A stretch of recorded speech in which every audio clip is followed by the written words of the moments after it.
Oi, you know what time it is? You're tuned in listening to Drive That Aussie Metal Guy.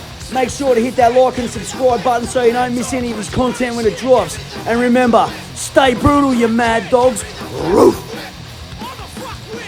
G'day, legends. It's Jai, that Aussie metal guy here with crank.com and with that metalstation.com. So tonight, wherever you are in the world, it's a great pleasure that I'm having a chat with Geoff Hodsman about his Nachtmuse project, who are due to release their new EP, Darker Skies, on March 24th. And the first single is coming off of that. The Warning will be out February 8th, I believe. Geoff, cheers for joining me, man. Thank you very much. Thank you for having me. No, absolute pleasure, man. For the people who haven't heard you before, man, how would you describe your sound and style that you're going for with Nachtmuse? Sure. Nachtmuse is a symphonic metal band, but I do like to differentiate Nachtmuse from the other symphonic bands, just because I kind of go for a slightly different vibe. Nachtmuse has very heavy guitars. That's kind of the main aspect I go for. The guitars are raw and they're dominant in the mix and very riffy. And then beyond that, it's you got your orchestrals and your melodic vocals, male and female, some growls here and there, some solos. But yeah, mainly like very riff-based music. That's my thing for Nachtmuse. Yeah, it's got a really great sound. This is not your first project at all, not by a long No. shot. Even though you've had a couple of releases, you have been around for quite a while. Tell us a little bit about your previous musical life before. Sure. Yeah, I've been playing for a while now. I'm in my late 30s now, and basically since I was 20-ish, I started playing with death metal bands in the local scene here. I live in Toronto, Canada. So I've been in a couple bands here. Name a few. There's Gravitational Distortion, VESICATION, Human Compost, ENVENOMATION. There's a couple more. But yeah, that's all like pretty brutal death metal stuff, various subgenres. Very different from Nachtmuse. Like with Nachtmuse, basically, I was so into playing death metal for so long, like very hard music, not much melody. I kind of had the need to make some more melodic stuff with some singing, some catchy parts, you know. Like I'm very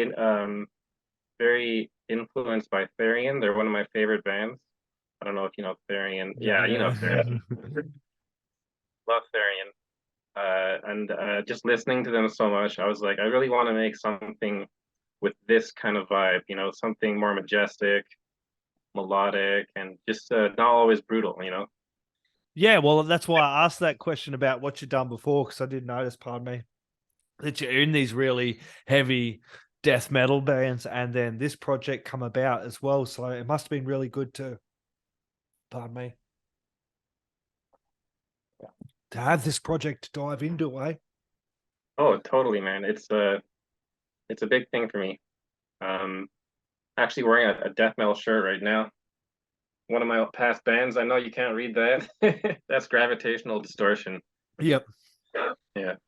So dive into your 2017 demo. What was it like making that demo? Yeah, at that time I was just kind of flirting with the idea of doing this sort of project. So yeah. I just wrote the two songs pretty quickly. They kind of came about quickly. And then from there I had to find someone to sing it. So I had some friends and people that I know about through the scene. I asked them to sing. So that was Alina, also known as Snow Maiden. She's from the Toronto area. Okay. And then also my friend from college, his wife Laura. They have a project called Cryovile. They were living in Poland at the time, but I still was in touch with them. So I asked her to sing as well. So I had those two singers on the demo from 2017, and myself for the growls. Yeah, nice. And then the tracks that were released on that demo were The Rivers Have Parted and Sky Garden as well, and they are available over on Bandcamp if anyone wants to go buy them.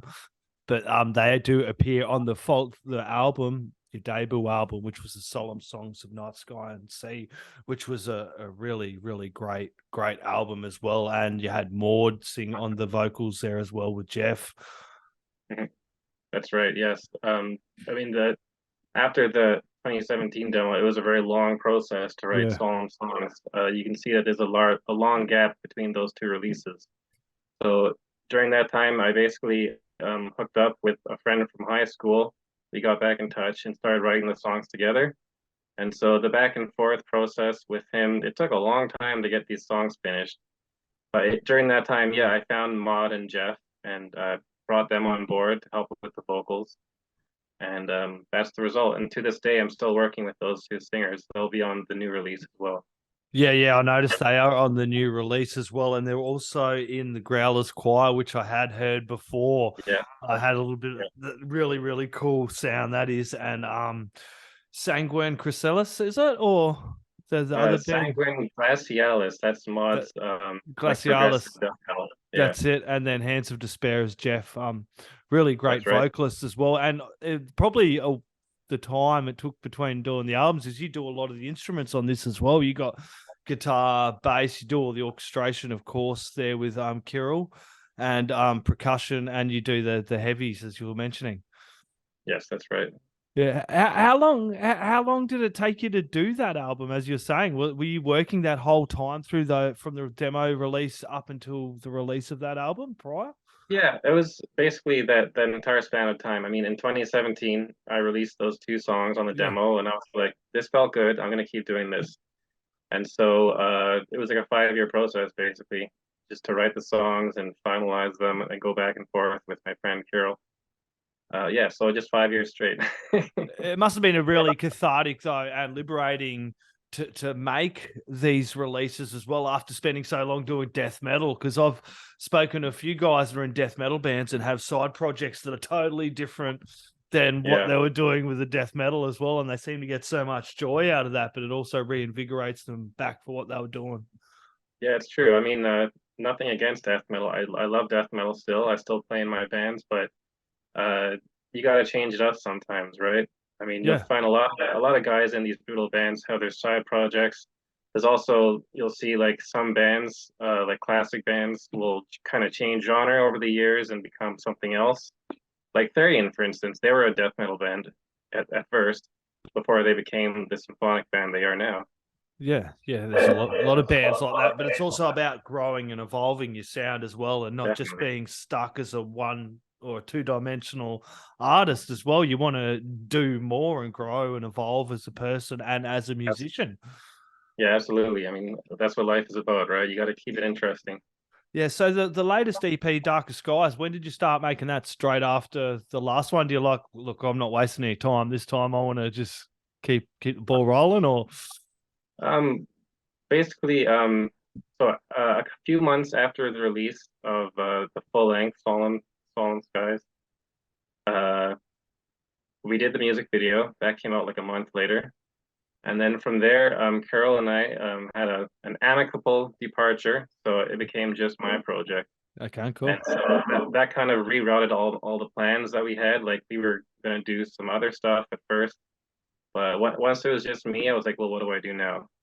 So what I know what to do is to write songs. That's my thing. So I very quickly over the summer that followed wrote the songs for this EP.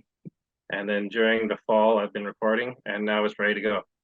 Ah, nice. And as I mentioned again, working with Maud and Geoff, and I have listened to this first single, The Warning. It is an absolute ripper, and fans of yours will really enjoy this, as will new listeners, because I really enjoyed it. This was my first inception into the band as well, and listening to this single instantly grabbed me, jumped back into the previous releases, and that debut album I really, really enjoyed. As you said, the guitars in it are just unreal.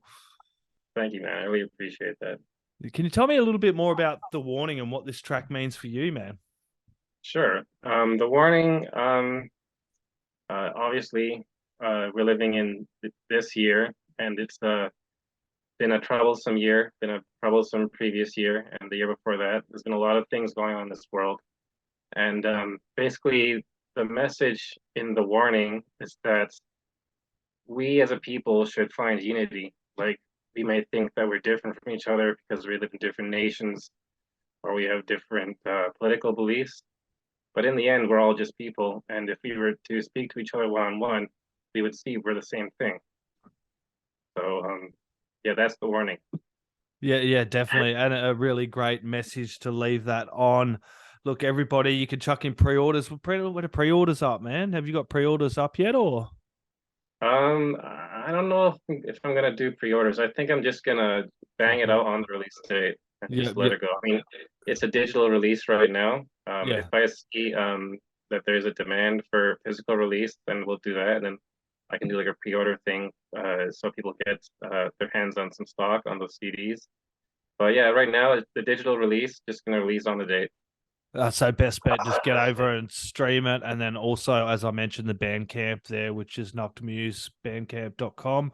You can jump over there and buy it as well, and you can have it in great quality. Look, mate, do you have any last words, shout outs, thank yous, or anything else I may have forgotten that you want to add in there? I guess I'll shout out Maud and Geoff. They did a great job on this album. Also shout out Laura. She was on the 2017 demo, and she's going to make a return for one track also on the CP. I'll shout out Curtis also for letting me get to know you today.